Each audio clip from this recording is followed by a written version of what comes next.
Саламатсыздарбы, назарыңыздарда Пульс денсаулык программасы жанынан алып баруучусу мен Айнагүл Турдуева. Бүгүн биз сиздерге урологиялык ооруларга кирген простата безинин залалсыз шишиги жөнүндө айтып беребиз. Ал үчүн бүгүн биздин студияда Ош шаарындагы Андрус Ош медициналык борборунун дарыгери, уролог Ороз Маматов Нурсултан Тыныбекович жана ошондой эле ушул клиниканын дарыгери, эндовидеохирург уролог Абдыкадыров Бекмурза Абдикаримович конокто. Саламатсыздарбы, куш келипсиздер биздин студияга. Эскерте кетсек, сиздер Пульс денсаулык программасын түз эфирде көрүп жатасыздар. Эгерде сурооңуздар болсо, экранда көрсөтүлгөн WhatsApp номер аркылуу сурооңуздарды жазсаңыздар болот. Көрсөтүүбүздү улантабыз. Анда эмесе маегибизди баштасак, ушул урологиялык оорулардын катарын толуктаган бул простата безинин залалсыз шишиги деген эмне? Бул кандай оору? Саламатсыздарбы, телекөрүүчүлөр. Урологияда эң көп кездешүүчү жаш өткөн моментте бул урологияда залалсыз аденома простаты оорусу, кыргызча айтканда залалсыз айтылат. Бул көбүнчө 50 жаштан кийин кездешет. 50 жаш, 40 жаштан кийин дагы башталат. Анын бул коротко айтканда аденома простаты, доброкачественная гиперплазия предстательной железы. Бул простата безинин центральный бөлүгүндө эт өсү, жөнөкөй тилде айтканда эт өсөт. Ал өскөн эт сийдик каналын кысып, кийинки клиникага алып келиши мүмкүн, оорулардын себебине алып келиши мүмкүн. Статистикага да токтолуп кетсеңиз жакшы болот эле. Статистика боюнча бул көбүнчө 40 жаштан кийин башталат. 40 жаштан 45 жашка чейин бир эркектердин бир 30%-inde болушу мүмкүн. Андан кийин 50 жаштан 60 жашка чейин 50%-тен жогору. Мындайча айтканда жашка жараша эле болот. 50 жаштан кийин 50%, 60-тан кийин 60%. 80 жаштан кийин почти карылардын, аксакалдардын бир 90%-не көбүндө кездешет бул оору. Негизи бул ооруга канча жаштан баштап кабылышат? Бул оору менен мындай жаштар көбүрөөк жабыркайбы же улуу муундарда көп кездешеби? Бул оору менен жаштар көбүнчө кабылбайт. Бул оору көбүнчө кабылган 50 жаштан кийин кабылат. Жаштарда дагы болот. Бул простата безинин сезгенүү оорусу. Жаш муундарда бул залалсыз шишик оорусу кездешпейт. Түшүнүктүү.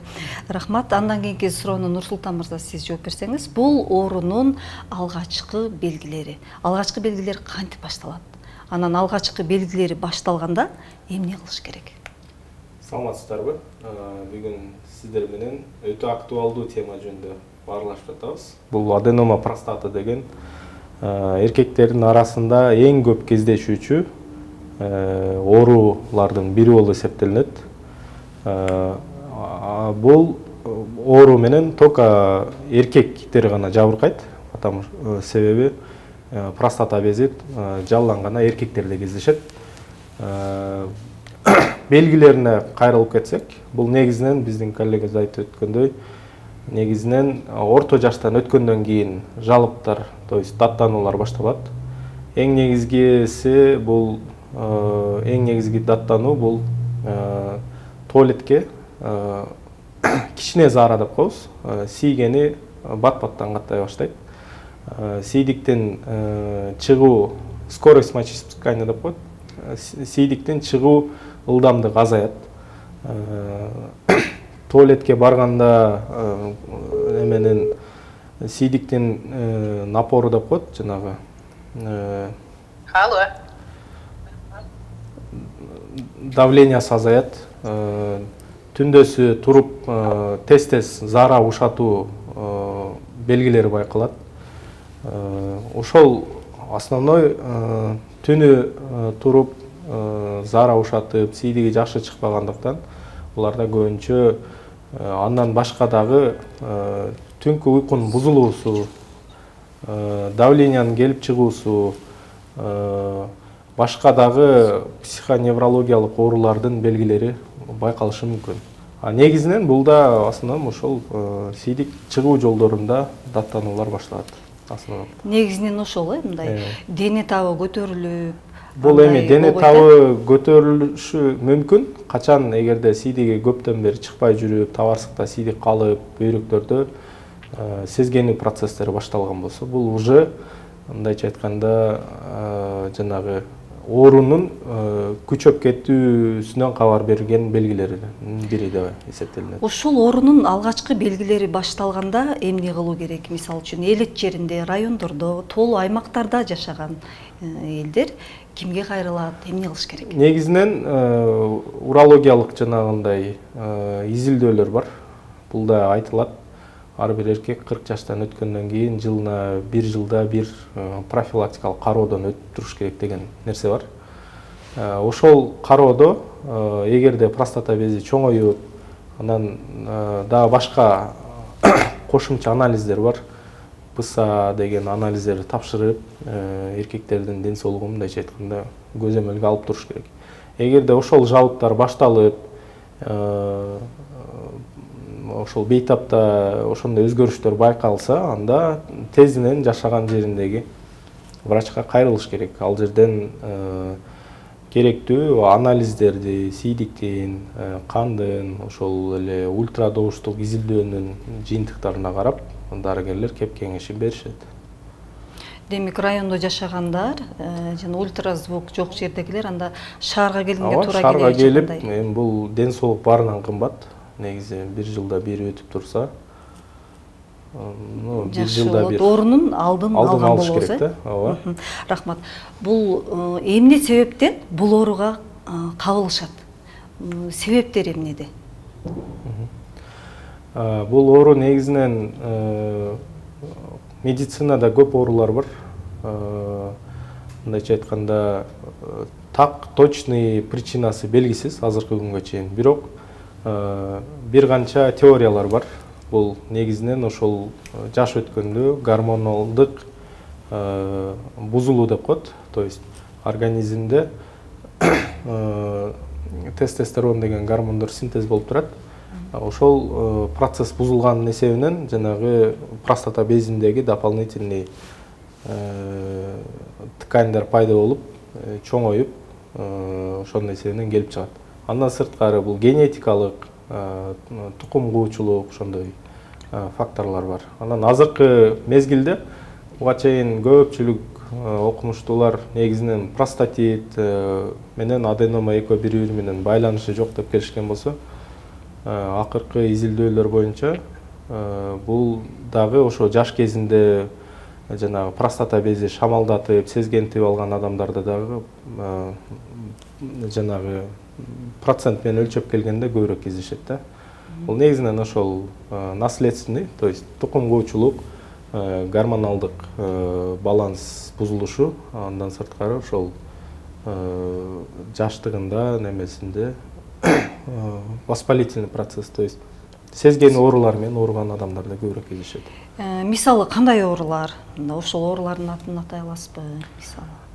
Мисал үчүн сезген ооруларына ошол хронический деп коет, өнөкөт простата безинин шамалдаштары, ошол жана зара чыгуучу, ушатуучу каналдардын сезгениши, ошол асынан ошол причина бар. Рахмат. Андан кийинки сурообуз бул дарылоо ыкмалар. Бек мырза, сиз айтып берсеңиз. Дарылоо ыкмалары 3 бөлүктөн турат, 3кө бөлүнөт. Биринчи дары-дармек менен консервативный дарылоо, андан кийин операция жолу менен, андан кийин үчүнчү жолу бул неоперативный дарылоо деп айтылат.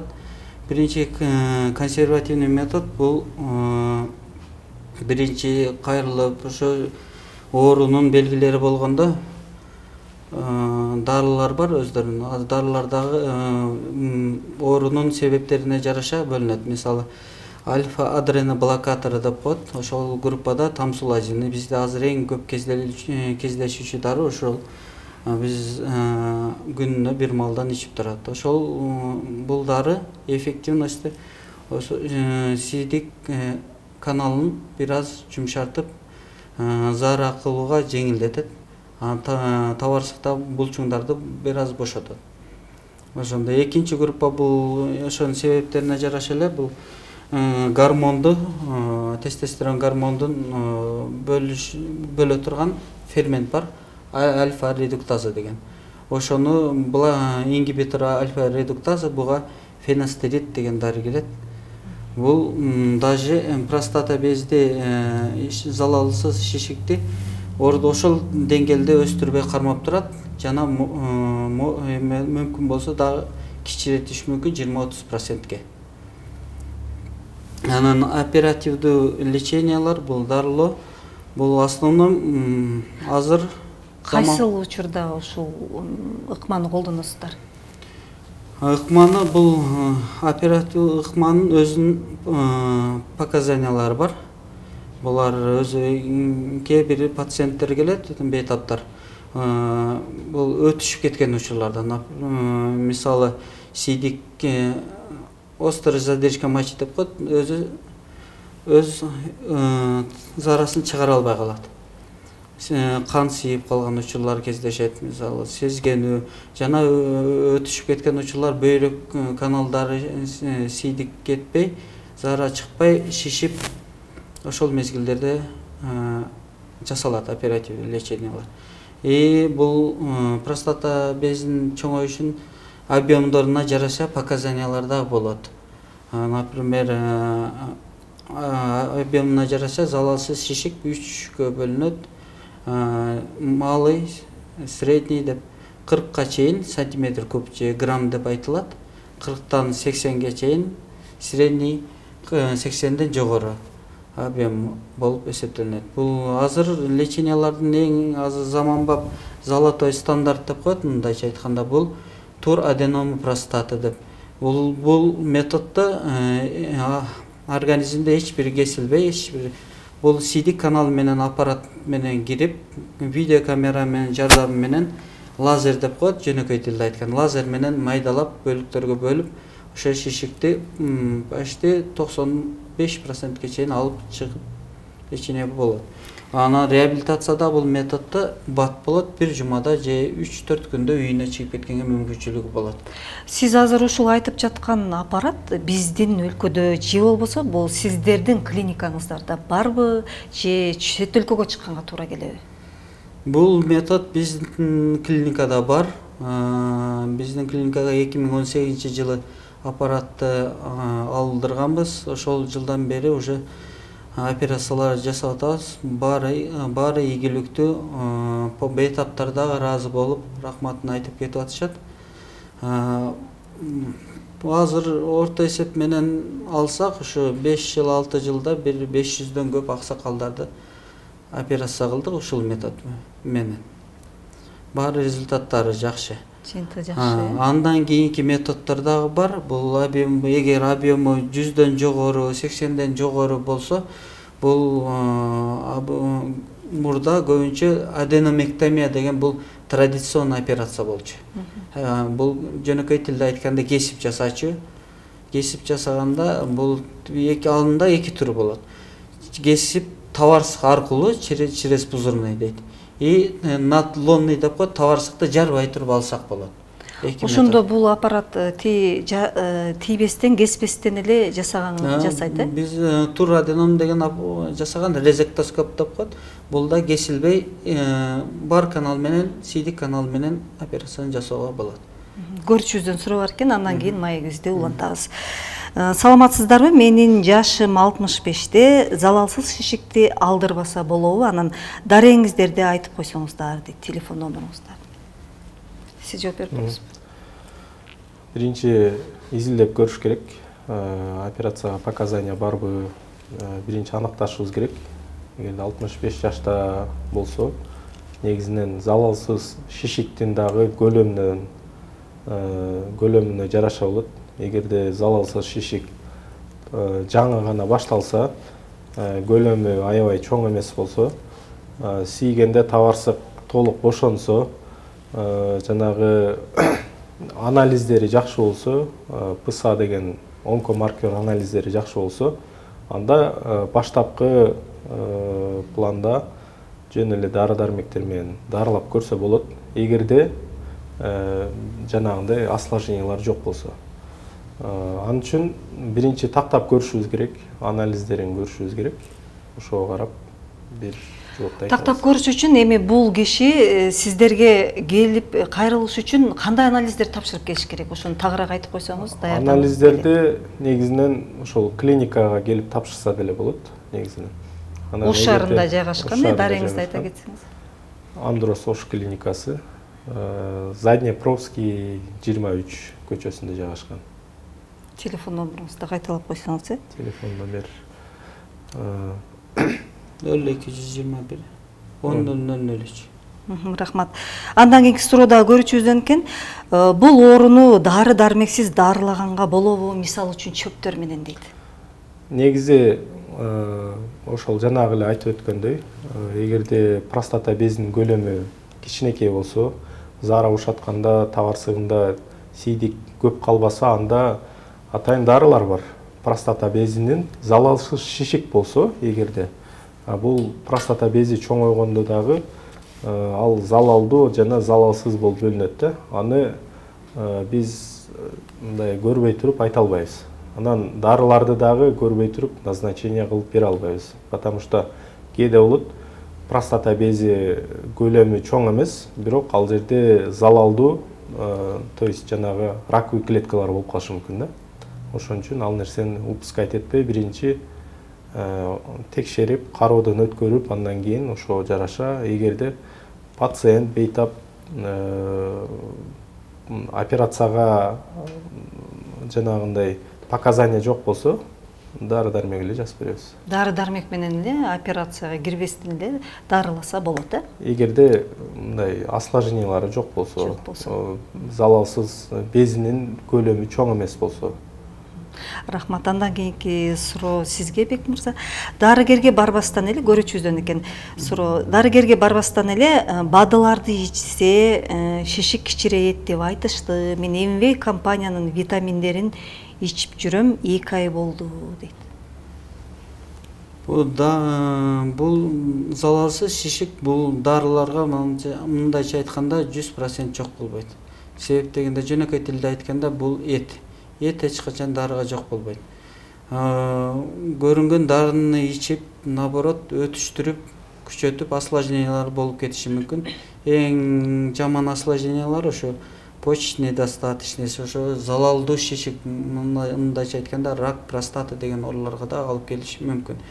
Буну өзү только урологдун көзөмөлүндө көрүнүп, дарыларды кайсы дарыны ичишти уролог өзү назначение кылып берет. Рахмат. Андан кийинки сурообуз эми алдын алуу жолдору, профилактика. Сиз айтып берсеңиз, Нурсултан мырза. Бул оору негизинен ошол жаш өткөн эркектерде кездешкен үчүн азыркы күнгө чейин негизинен профилактикасы жок. Бул эми медицинада жана доказательный база деген бар. То есть ар бир методдун аныкталган жагы бар да. Бул ооруда эч кандай мындай оорун болтурбоо, коюу деген нерсе ыктымал жок.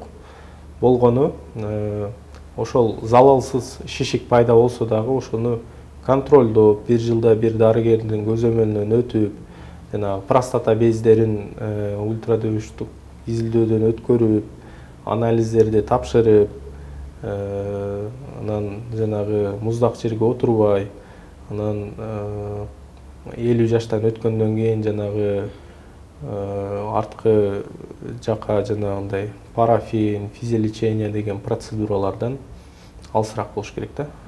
Потому что бул негизи ошол процессти күчөтүп жибериши мүмкүн. Основном ошондой нерселер.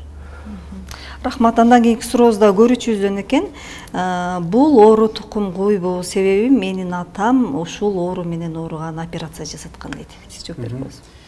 Бул оорунун тукум куучулук касиети бар. Мисалы, например, наследственный фактор бир туугандарда да көп кездешип калышы мүмкүн. Атасы, чоң атасы анамнезде бизге келген бейтаптардан сурап калсак, менин атамда да ушул оору болчу эле, чоң атам да ушул оору менен жабыркаган деп айтып калышат. Бул илимий жактан караганда да генетический фактор бар. Бул тукум куп уруктан урукка өтүшү мүмкүн. Уруктан урукка өтүшү мүмкүн, рахмат. Андан кийинки сурообузда көрүүчүбүздөн экен, менин жашым 70-те, менин табарсыгым ооруйт, ушул оору менде жокпу дейт. Жооп берип койсоңуз. 70 жашта эми бул залалсыз шишик негизинен оору бербейт, бирок залалсыз шишик бул вторичный организмде өзгөрүүлөргө алып келет. Бул ошол эле вторичный цистит деп коет. Эгерде заара табарсыкта чыкпай турган болсо, табарсыктын сезгенишине алып келет. Бул ооруга алып келиши мүмкүн. Андан сырткары эгерде заарасы жакшы чыкпаса, табарсыкта таштар пайда болушу мүмкүн. Ошонун эсебинен болушу мүмкүн ооруган. Ооруган кайсы мезгилде? Сийип аткан мезгилдеби, же жөн эле жүргөндөгү, же бул жерде эми суроо толук эмес болуп калыптыр негизи. Негизи аденома сам өзү оору бербейт, бирок ошондой ооруга алып келүүчү факторлорго алып келет да. Сиз азыр мына оору бербейт, белгилери жакшы билинбейт деп айтып жатасыз. Ошондо белгилери билинет. Белгилери негизинен түнү көп саарагыла баштайт, туалетке тез чуркай баштайт, табарсак бошонбогондой болот. Заара кылганда сийдиктин жанагы напор деп коет, көлөмү азаят. Аз-аздан бат-баттан заара ушата берет. Анан кээ бирки учурларда жанагы заара чыкпай калыш ыктымалдыгы бар, вероятность. Көбүнчө муздак жерде калып кеткенде же алкоголдук спирттик ичимдиктерди ичкенден кийин бул көбүнчө ушул заара чыкпай калышына алып келиши мүмкүн жаш өткөн адамдарда. Анан бул биз билебиз, илгери мисалы үчүн чоң ата, чоң энелерибиз бул ыкмалар жок болгон үчүн жанагы табарсыкка катетер деп коет, жанагындай трубочка менен жүрүп калган учурлар көп кездешет эле да. Бул нерсе ошол. Рахмат, көрүүчүбүздөн суроо бар экен. Менин жашым 35-те, менин көп жылдан бери балалуу болбой жүрөм.